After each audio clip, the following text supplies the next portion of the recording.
ओम नमः शिवाय। ओम नमः शिवाय। ओम नमः शिवाय।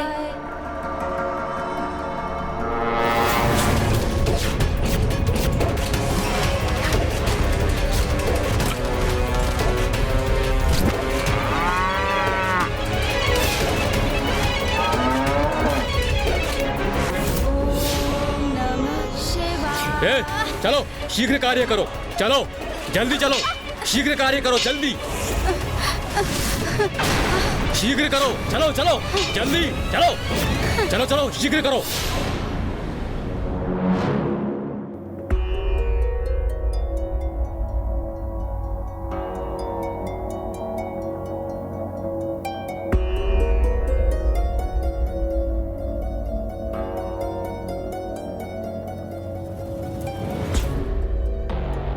गणेश, क्या हुआ अनुज? भैया, संसार में सर्वत्र पाप रूपी अंधकार का ही विस्तार हो रहा है। जो माता अपनी संतानों को सुसंस्कार प्रदान करती हैं, वही अपने कर्तव्य की अवहेलना कर रही हैं। पुरुष श्रम करने के स्थान पर मदिरा पान में ही व्यस्त हैं। यज्ञ आदि रुक गए हैं और बालकों को तो ईश्वर का नाम भी स्मरण नहीं है। अहम नमामि। किसकी प्रार्थना करूं? किसका नाम जपूं? ईश्वर का नाम स्मरण ही नहीं हो रहा मुझे। क्या करूं? और संसार की इस दुरावस्था का कारण दुर्गमासुर का वेद माता को बंदी बनाना। हाँ भैया, वेद माता से रिक्त ज्ञान लुप्त हो गया है संसार से। मनुष्य अज्ञानता के प्रभाव में पशुता की ओर बढ़ रहे हैं। उनके विवेक अर्थात अच्छाई और बुराई के मध्य भेद करने की क्षमता का ह्रास हुआ है। इसलिए पापाचार में वृद्धि हो रही है। देखो गणेश, नवरात्रि समाप्त होने में अब मात्र 3 ही दिवस शेष है। फिर माता वेद माता को लौटा लाएंगी और सब कुछ पुनः कुशल हो जाएगा। तो चलो अब माता की पूजा आरंभ करने के पूर्व उनके दर्शन कर उनका आशीष प्राप्त कर लेते हैं।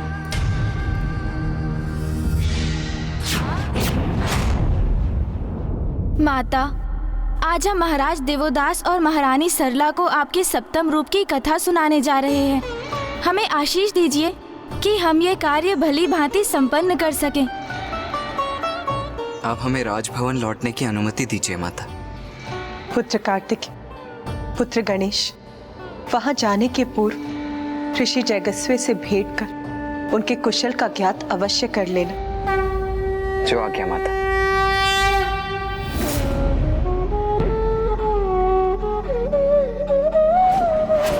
गणेश, ऋषिवर की नाड़ी में स्पंदन तो है, किंतु अत्यंत मध्यम।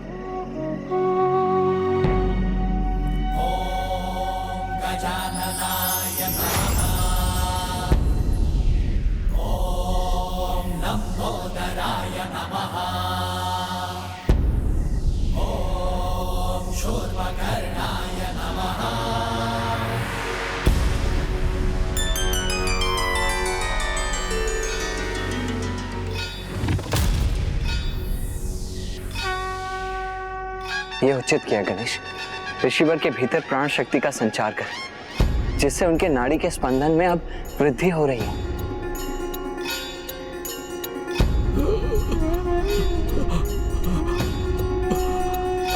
महादेव, आप आ गए प्रभु।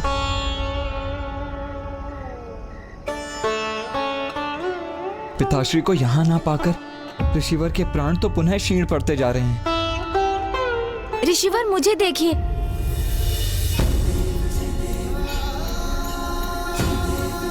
प्रथम पूज्य गणेश जी, महादेव कहाँ हैं? ऋषिवर, मुझ पर विश्वास रखिए, आपको महादेव के दर्शन अवश्य होंगे और आप अपनी पूर्ण आयु भोगेंगे।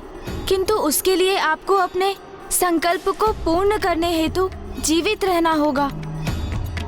जब महादेव मुझसे अप्रसन्न हैं, तो ऐसे जीवित रहने से क्या लाभ? किंतु अब मैं क्लांत हो चुका हूँ। तो मैं आपको प्राणायाम की विधि स्मरण कराता हूँ, जिससे आपके जीवन में नवीन ऊर्जा का संचार हो सके। और प्राणायाम से आरोह अवरोह की प्रक्रिया से व्यक्ति अपने श्वास पर नियंत्रण रख अपनी आयु एवं अपने प्राण की ऊर्जा में वृद्धि करने में समर्थ होता है। अब आप प्राणायाम का अभ्यास कर अपने प्राण को मध्यम एवं नियंत्रित गति में ले जाने का प्रयास कीजिए।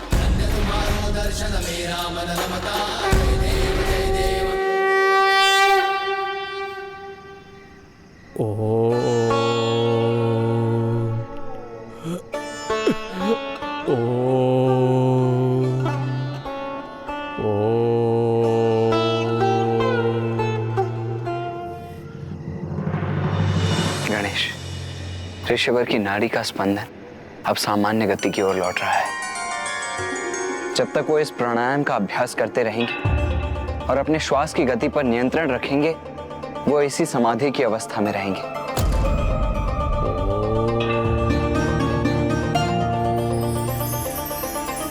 हाँ भैया, किंतु ये तो एक अस्थायी समाधान ही है और अभी 3 दिवस शेष हैं। हमें पिताश्री को काशी लौटाने का उपाय भी ढूंढना है। आओ गणेश, पूजा का समय हो चुका है, हमें राजभवन लौटना चाहिए अब। हाँ भैया।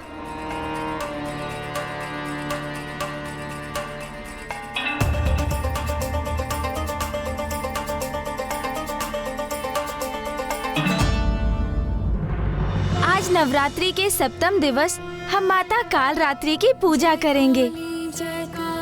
माता कालरात्रि अर्थात माता आदिशक्ति की वो रूप जो काल अर्थात मृत्यु को अपने वश में करने में समर्थ है। इस रूप में माता संसार को स्त्री की इच्छा शक्ति का परिचय देती है और ये दर्शाती हैं कि स्त्री शक्ति, भक्ति एवं तपोबल से अपने परिवार पर आए किसी भी संकट को दूर करने में सक्षम होती है, फिर वो संकट मृत्यु ही क्यों ना हो। किंतु माता का कालरात्रि स्वरूप अत्यंत भयंकर भी है। इनके शरीर का रंग गहन अंधकार के समान काला है। शीश के केश बिखरे हुए हैं और इनके कंठ में विद्युत समान चमकीली माला स्थित है। माता के 3 नेत्र हैं, जो ब्रह्मांड के प्रतीक के समान गोलाकार हैं। प्रत्येक नेत्र से विद्युत समान चमकीली प्रकाश किरणें प्रस्फुटित होती हैं। इनकी नासिका से श्वास प्रवाह के स्थान पर भयंकर अग्नि के समान ज्वालाएं प्रवाहित होती हैं और इनका वाहन गर्दभ है। इनके 4 हाथ हैं।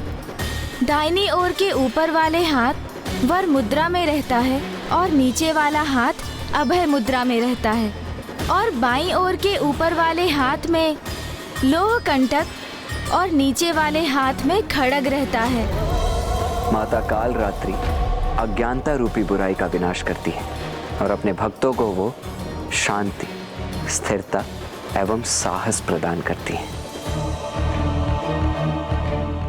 स्वरूप से भयंकर प्रतीत होने वाली माता कालरात्रि की पूजा का फल सदैव शुभ होता है, इसीलिए इनका एक नाम शुभकारी भी है।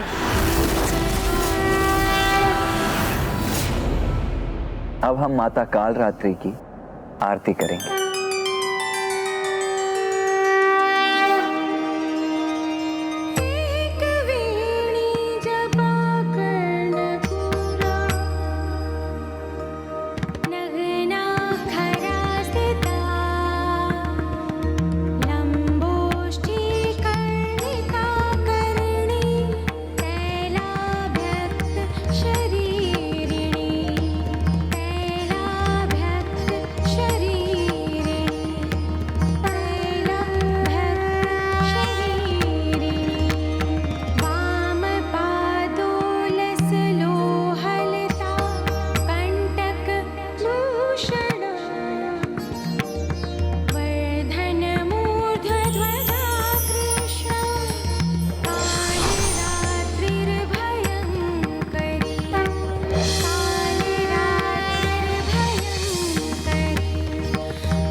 माता काल रात्रि है संताप हरे रुद्राणी, माता शुभ वरदात्री है माँ, माता शुभ वरदात्री है माँ, माता शुभ वरदात्री।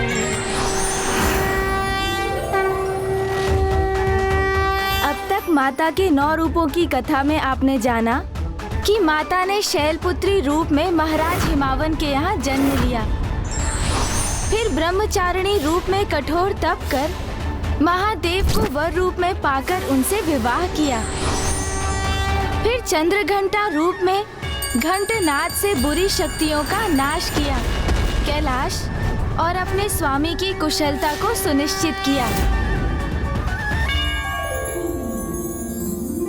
माता कुष्मांडा स्वरूप में माता ही संसार की प्राण शक्ति होती हैं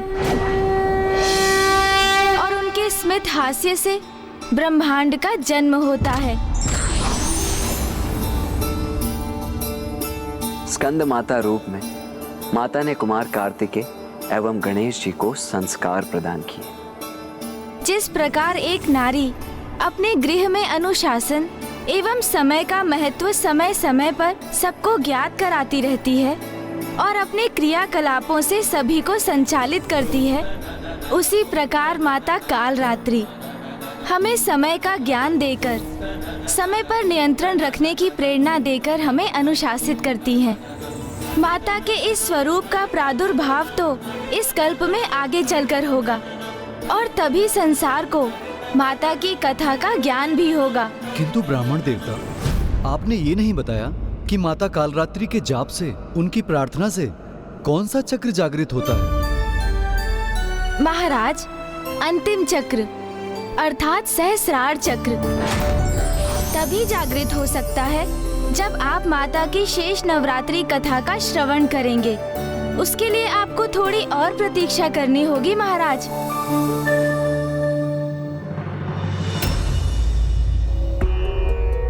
मैं और भैया भी तो उसी समय की प्रतीक्षा कर रहे हैं जब आपके समस्त चक्र जागृत हो जाएंगे और आप समझ सकेंगे कि पिताश्री का काशी लौटना कितना आवश्यक है। आज नवरात्रि का अष्टम दिवस है। आज हम माता महागौरी रूप की कथा कहेंगे। माता महागौरी, हम माता के इस रूप की कथा सुनने के लिए अति उत्सुक हैं ब्राह्मण देवता। गौर अर्थात स्वर्ण, माता का ये अद्भुत और सुंदर स्वरूप स्वर्णिम आभा से सुशोभित है।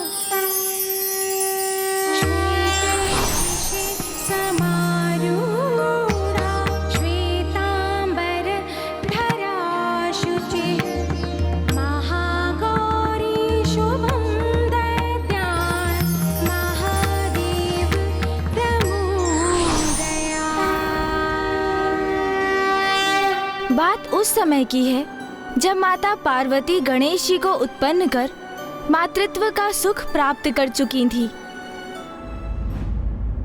ओम नमः शिवाय, ओम नमः शिवाय। माँ, पुत्र,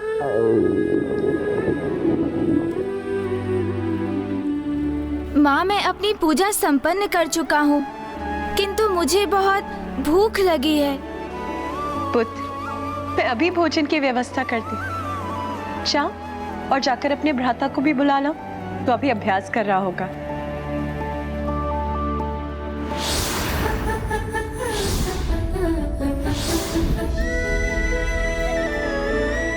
माता तो पूर्ण रूप से अपनी गृहस्थी की देखरेख में मग्न हो गई थी। महादेव के साथ अपने पुत्रों के सुख का ध्यान रखने के साथ कैलाश को सुव्यवस्थित रखने में मग्न थी वो।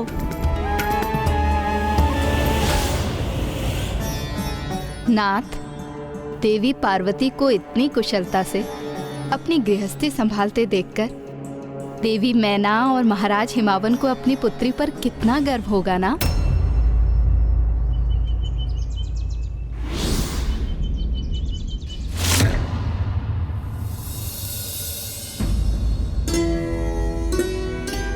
क्या हुआ नाथ? मेरे शब्दों का श्रवण कर आप इतने चिंतित क्यों हो गए? प्रिय देवी पार्वती, गृहिणी का कर्तव्य तो बड़ी कुशलता से निभा रही हैं, किंतु मुझे आशंका है कि वो इस साधारण दिनचर्या में कहीं इतनी तल्लीन तो नहीं हो गई हैं कि अपना वास्तविक परिचय ही भूल गई हैं। उन्हें इस बात का भी स्मरण नहीं कि वो वास्तव में कौन है। यह सत्य है कि वो एक पुत्री होने के साथ साथ एक पत्नी भी हैं और एक माता भी हैं, किंतु इससे भी पूर्व वो देवी आदिशक्ति हैं। देवी पार्वती को उनके वास्तविक अस्तित्व का स्मरण कराने का समय आ गया है। आप उन्हें ये स्मरण कराएंगे? नहीं, यदि इसमें मुझसे तनिक भी त्रुटि हो गई तो मैं देवी आदिशक्ति के कोप को सह नहीं सकूंगा। किंतु यदि आप सृष्टि रचयिता ब्रह्मदेव इसमें अपनी असमर्थता जता रहे हैं, तो फिर अत्यंत कठिन कार्य को करने में भला कौन समर्थ होगा? और कौन? ये तो स्वयं भोलेनाथ महादेव को ही करना होगा।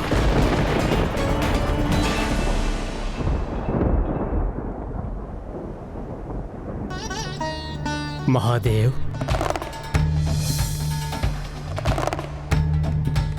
क्या हुआ ब्रह्मदेव? किस चिंता ने आपको यहां आने पर विवश कर दिया? महादेव, जगत कल्याण हेतु अब वो समय आ गया है जब देवी पार्वती को अपने देवी महागौरी रूप में प्रकट हो जाना चाहिए। ब्रह्मदेव, ये तो आपको भी भली भांति ज्ञात है कि देवी आदिशक्ति अपना दिव्य स्वरूप किसी कारणवश ही प्रकट करती हैं। जैसे यदि सृष्टि पर किसी असुर का आतंक छाया हो या उनकी संतानें किसी बड़ी संकट में हो आदि। तब ऐसा एक कारण आपको ही उत्पन्न करना होगा महादेव।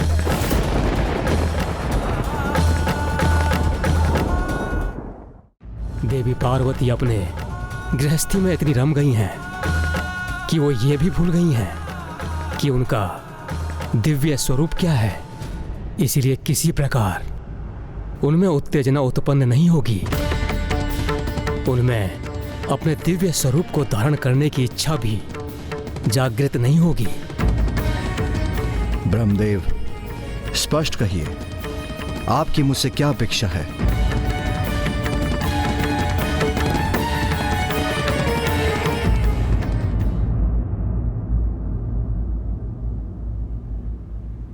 क्या हुआ माता? आप अचानक इतनी विचलित क्यों हो गईं?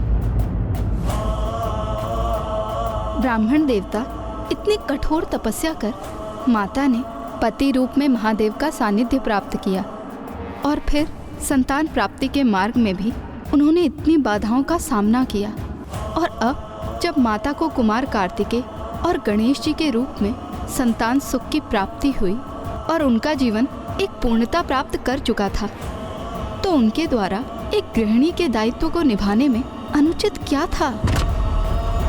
माता, इसमें तो कुछ भी अनुचित नहीं है।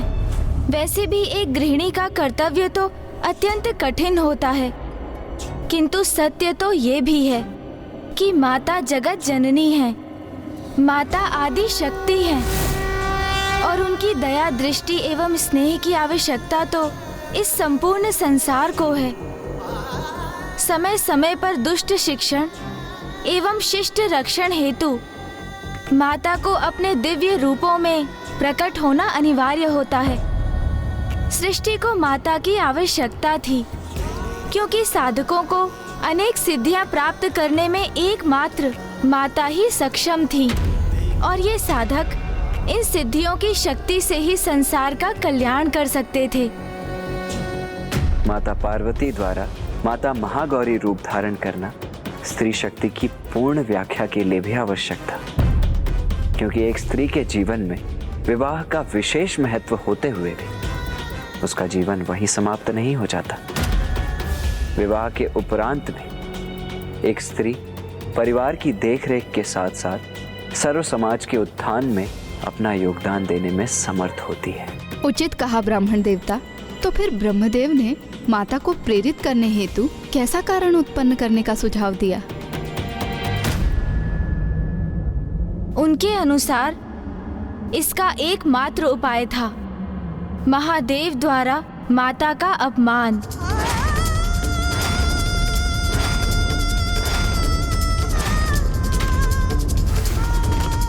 निंदा निंदा।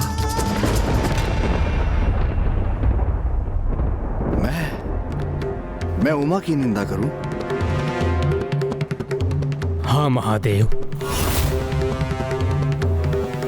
आप किसी भी प्रकार देवी पार्वती के रूप की निंदा कीजिए।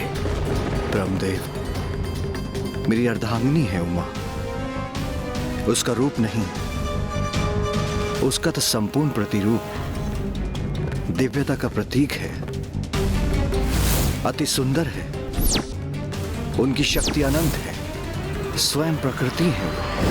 और ये ज्ञात होते हुए भी आप मुझे कैसा सुझाव दे रहे हैं? मेरे कथन को अन्यथा ना ले महादेव। कदाचित हमारे पास केवल यही एक उपाय है। संसार में कल्याण हेतु आपको ये करना ही होगा और मुझे पूर्ण विश्वास है कि आप देवी पार्वती की निंदा करने का उपाय अवश्य ढूंढ लेंगे। तो क्या महादेव ने माता की निंदा की? उन्होंने इस परिस्थिति को कैसे संभाला ब्राह्मण देवता? माता पार्वती को स्वयं से विलग करने का महादेव के समक्ष यही एक सर्वोत्तम उपाय शेष था, जो उन्होंने अपने अनुसार उचित आशय से किया। किंतु अगले ही क्षण उनके कहे का कुछ ऐसा परिणाम निकलेगा उन्होंने सोचा भी नहीं था। जब जब पाप बढ़ता है, ईश्वर उसके अंत के लिए किसी न किसी अवतार में अवश्य आते हैं।